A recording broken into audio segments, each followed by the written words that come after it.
భీం క్లీం ఆవాహయామి. రా రా వచ్చి టేబుల్ మీద కూసోవే. రావే రా, నా కోపం తెప్పించకు.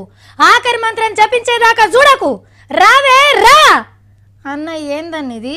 తీన్మార్ స్టూడియోలో కూర్చొని భయంకర మంత్రాలు లేనిపోని పూజలన్నీ చేపిస్తారు.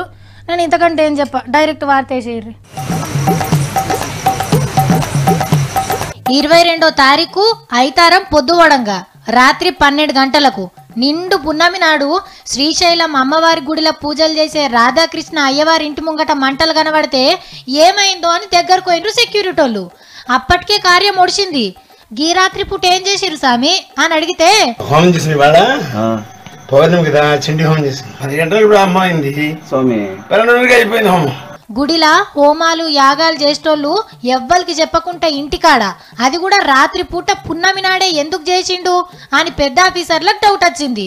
హోమంలకు ఏం వస్తువులు వాడిర్రు, ఏం మంత్రాలు చదివినరు, ఏ తీర్ల చేసిర్రని మొత్తం ఎంక్వైరీ చేపిస్తే చేసింది చండీ హోమం కాదు, తాంత్రిక క్షుద్ర పూజలని తేలింది.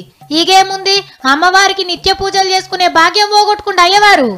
కానీ తాంత్రిక పూజలు అంటేందో కూడా నాకు తెలియదు. చండీ హోమమే చేసిన, కావాలనే కొలువులకెళ్ళి తీసేసిర్రు అని అంటున్నాడు ఈయన. ఫస్ట్ నా యొక్క ఆరోగ్యం బాగుండాలి, నా పిల్లలు నేను బాగుండాలి ఫస్ట్. రెండోది లోక కళ్యాణార్థం కూడా. మొన్ననే మల్లన్న గుడిలో పనిచేసే మనిషి అమ్మవారికి అలంకరించాల్సిన పువ్వులు వేసుకొని త్రిశూలం పట్టుకొని కొత్త దేవుని లెవెల పోజులు ఇచ్చే. ఏందో ఏమో పొర్రి, శ్రీశైలంలో ఎప్పుడోడు జరగబట్టే.